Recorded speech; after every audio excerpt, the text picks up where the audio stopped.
Start. सर्वप्रथम हम उस विनिश्चय के प्रति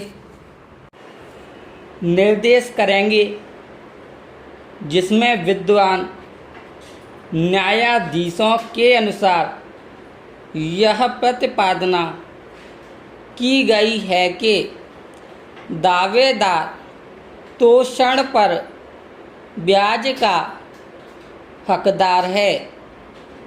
भारत संघ बनाम राम मेहर वाले मामले में न्यायाधिपतियों को इस प्रश्न पर विचार करना था कि क्या भूमि अर्जन संशोधन तथा विधिमान्यकरण अधिनियम 1967 की धारा 4 कोष्टक में 3 के अधीन ब्याज दावेदारों को संदेह है। उक्त अधिनियम की धारा 4 की उपधारा कोष्टक में 3 में भूमि के बाजार मूल्य पर विहित प्रतिशत पर विहित अवधि से प्रभावी ब्याज के संदाय के लिए उपबंध किया है। पूर्ण विराम। प्रश्न यह उत्पन्न हुआ कि क्या पूर्वोक्त उपबंध के कारण ब्याज उस तोषण पर जिसे दावेदार धारा 23 कोष्टक में 2 के अधीन प्राप्त करने का हकदार है, संदेह है। उच्चतम न्यायालय ने यह अविनिर्धारित करते हुए कि बाजार मूल्य अभिव्यक्ति की परिधि के अंतर्गत अतिरिक्त रकम या तोषण जो कि अधिनियम की धारा 23 की उपधारा कोष्टक में 2 के अधीन संदेह है नहीं आते हैं।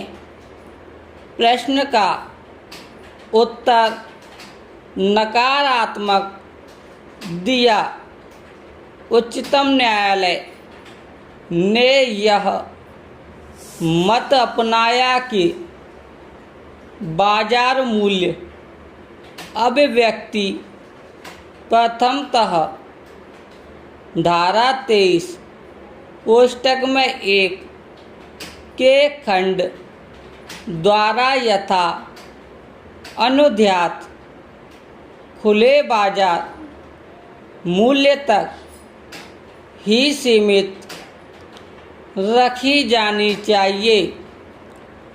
यह प्रश्न कि क्या धारा 23 कोष्टक में 1 के अन्य खंडों के अंतर्गत संदेह प्रतिकर बाजार मूल्य का भाग है या नहीं, न्यायाधिपतियों ने खुला छोड़ दिया।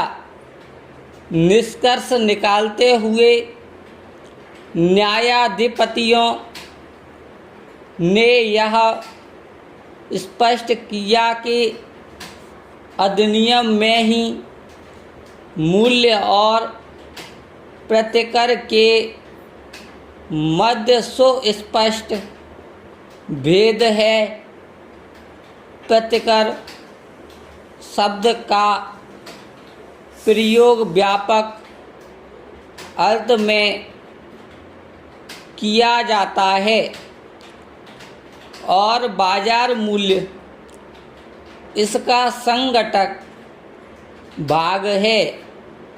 न्यायाधिपतियों ने यह अब निर्धारित किया पूर्णविराम पैरा चूँकि संशोधनकारी अधिनियम की धारा 4 कोष्टक में 3 के अधीन भूमि के बाजार मूल्य पर ही ब्याज का संदाय किया जाता है, इसलिए तोषण भूमि के बाजार मूल्य का भाग नहीं बन सकता है।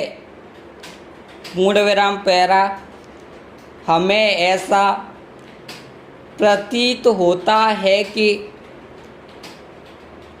बाजार मूल्य शब्द ने न्याय विनिश्चयों द्वारा निश्चित स्वगुणार्थ प्राप्त कर लिया है।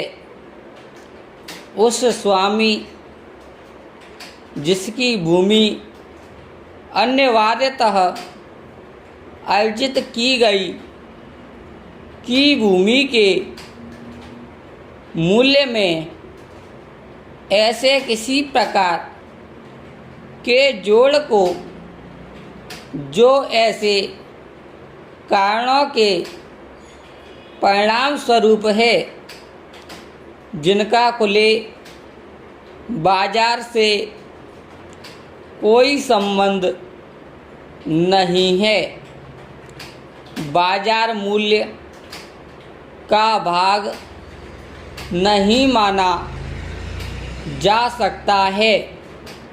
पूर्णविराम पैरा उपयुक्त निष्कर्ष को बल प्रदान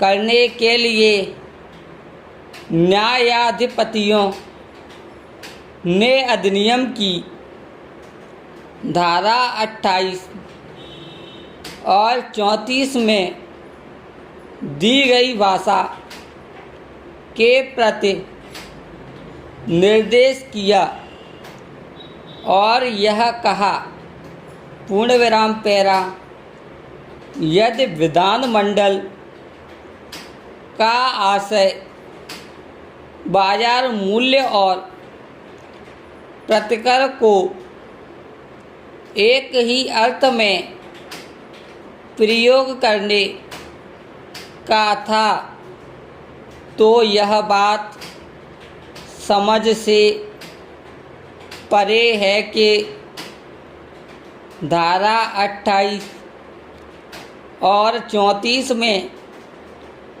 बाजार मूल्य की बजाय प्रतिकर शब्द का प्रयोग क्यों किया गया।